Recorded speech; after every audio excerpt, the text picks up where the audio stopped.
안녕하세요. 알아두면 삶이 힘이 되는 채널 매일 3분입니다.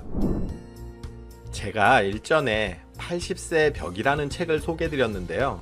고령에는 건강을 위해 열심히 운동할 필요가 없다. 나이가 들면 술이든 고기든 먹고 싶은 것은 마음껏 먹자. 80세 이후에는 건강검진을 받지 않아도 된다. 암에 걸렸더라도 80대 이후는 수술할 필요가 없다. 의사가 주는 약이라도 먹지 않아도 괜찮다. 우리의 상식을 뛰어넘는 파격적인 내용으로 100만 명 훌쩍 넘는 분들이 봐주셨고 또 상당히 많은 분들이 공감해 주셨던 영상이었어요. 80세의 벽은 30년 이상 6,000명이 넘는 노인 환자들을 치료한 일본 최고의 노년의학 전문의 와다 히데키 원장의 저서였는데요. 오늘은 그의 다른 저서 70세가 노화의 갈림길이라는 책을 소개드리려고 해요. 역시 우리의 건강 상식과는 다른 획기적인 내용들을 많이 담고 있는데요. 끝까지 들어보시면 여러분들의 노년의 삶에도 분명 도움이 되실 거예요. 결핵을 이겨내면서 동양인의 수명은 무려 20년 정도 늘어났다고 해요. 이렇게 의학의 발전으로 질병을 이겨내면서 수명이 획기적으로 늘어나고 있어요. 머지않아 암도 정복하게 될 거라고 해요. 그렇게 되면 수명은 더 늘어나게 될 거예요. 그런데 저자는 이런 질문을 던져요. 장수할 것인가? 행복하게 살 것인가? 우리는 흔히 이 두 가지가 비슷한 거라고 생각하잖아요. 그런데 저자는 반대되는 개념이라고 얘기해요.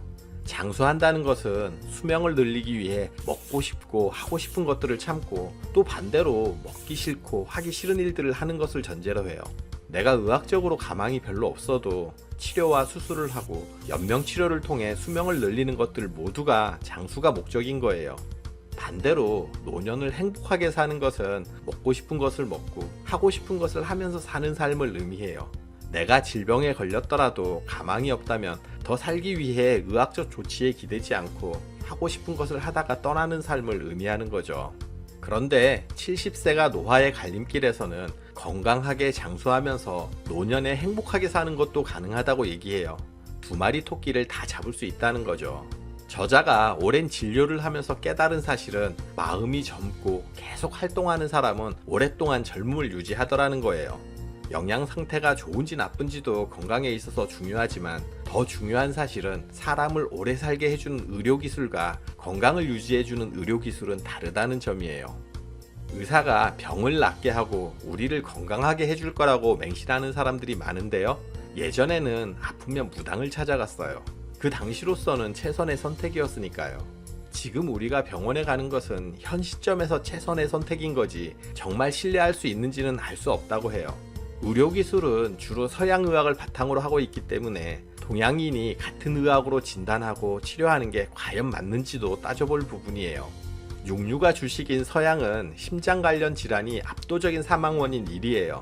그런데 동양은 암으로 사망하는 사람이 심근경색의 10배 이를 만큼 질병의 구조가 서로 차이가 있어요. 동양의 경우 심장 질환으로 사망하는 사람은 OECD 국가 중에서도 현저히 낮아요.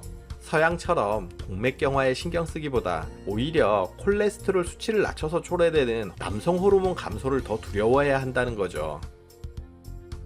의사들은 콜레스테롤이 건강의 적이라고 강조하잖아요. 하지만 이것은 서양인에게 해당돼요.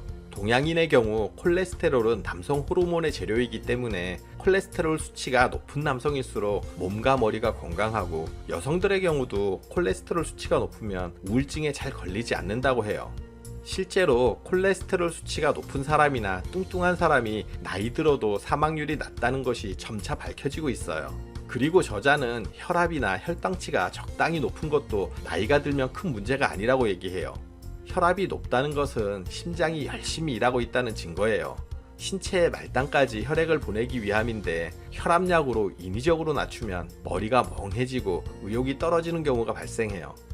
나이 들어서는 높은 혈압보다 의욕 저하가 더 건강에 치명적이기 때문에 억지로 약으로 혈압을 낮추는 것이 좋지 않다는 거죠.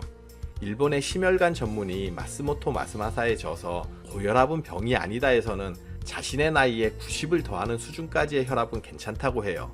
우리나라의 적정 혈압이 120이라고 하지만 70대라면 나이에 90을 더해서 160까지는 문제가 없다는 거죠.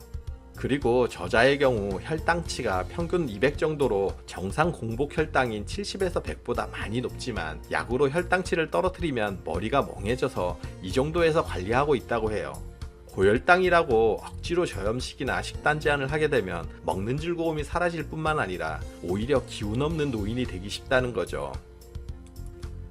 와다 히데키 원장은 30년간 임상 경험을 바탕으로 의료 상식이나 한 분야 전문의의 의견에 얽매이지 않는 것이 중요하다고 강조해요.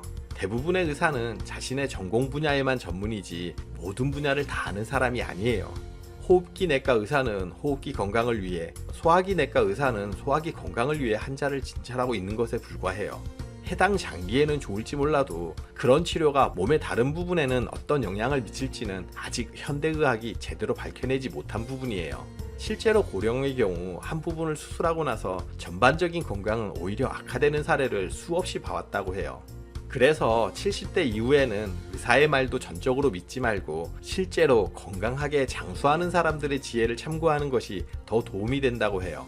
일본 나가노현의 경우 예전에는 평균 수명이 일본에서도 낮은 편이었는데요. 그런데 1975년부터 평균 수명이 서서히 상승하기 시작하더니 2010년의 조사에서는 남녀 모두 평균 수명이 일본 1위를 기록했고 노인 의료비는 전국에서 가장 낮은 곳으로 조사가 됐어요. 그래서 학자들은 왜 나가노현 사람들의 수명이 늘어났는지 궁금해했고 다양한 추측들이 나왔는데요. 메뚜기나 벌집 등 곤충을 먹는 습관이 있기 때문이라든지 지형적으로 산간지역이라 산길을 잘 걷고 하반신이 단련되어 있기 때문이라는 등의 이유를 들었는데요. 이런 의견은 식생활의 변화, 교통의 발달로 설득력을 잃게 됐어요. 이후 조사 결과 가장 주된 이유로 찾은 것이 고령자 취업률이에요. 나가노현은 전통과 관련된 다양한 사업이 활발한데요. 1970년대 이후 전통적인 산업에 대한 인식이 확립되면서 고령자들도 일할 자리가 늘어나면서 일본에서 고령자 취업률 1위를 수차례 기록했어요. 최근 조사에서도 남녀 모두 고령자 취업률이 1위 현으로 발표가 됐고요. 나이가 들어도 건강을 유지하는 비결이 바로 일하는 것이었어요. 나이 들었다고 집에만 틀어박혀 있지 않고 일을 통해 활발히 활동하면 운동기능, 뇌기능의 노화를 지연시켜서 수명이 늘어나는 거예요. 전문가들은 꼭 일이 아니더라도 활발하고 지속적인 활동이 중요하다고 해요. 70대 이후라도 꾸준히 할 수 있는 일 외에도 취미, 봉사, 종교활동 등을 갖는 것도 좋은 방법이라고 추천하고요.